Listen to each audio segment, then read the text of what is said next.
வீட்டுக்குள்ள ஒரு கடாட்சம், தெய்வ கடாட்சம் வீட்டுக்குள்ள வராங்க. இப்போ வந்து நம்ம சொல்லுவோம் மகாலட்சுமி வர்றதா வச்சுக்குவோமே. அப்படி வந்தா எல்லாரும் நினைப்பாங்க நேரா மகாலட்சுமி வீட்டுக்குள்ள வந்து சாமி ரூமுக்கு போயிடும்னு. போகவே போகாது. கிச்சனுக்கு தான் வரும்.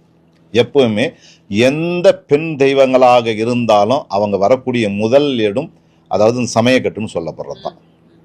அந்த சமயக்கட்டு சுத்தமா இல்லைன்னா கடாட்சம் போயிடும். இதை நான் அடிக்கடி சொல்லுவேன்.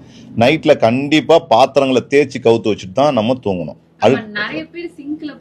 போட்டுடுவாங்க, அதை பார்த்துக்கலாம், நாளைக்கு பார்த்துக்கலாம், இல்லை நாளைக்கு வேலைக்காரமா அவங்க அந்தம்மா வந்து பார்த்துக்குவாங்கன்னுவாங்க. ஆனால் அது கூடாதுன்றது ஒரு முக்கியமான ஒரு விஷயம். நைட்டே முடிச்சிடணும்.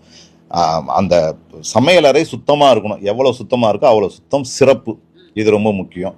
இதுக்கு அடுத்ததாக தான் நான் சொல்லுவேன், வீடு துடைக்கிறோம்ல, அதுக்கு நீங்கள் நிறைய கெமிக்கல்லாம் போட்டு துடைக்கிறாங்க. அதெல்லாம் ஒரு பக்கம் இருந்தாலும் கல் உப்பும் கஸ்தூரி மஞ்சள் தூள், கல் உப்பு இருக்கு இல்லையா, அந்த கல் உப்பும் கஸ்தூரி மஞ்சள் தூளையும் கலந்து தண்ணியில்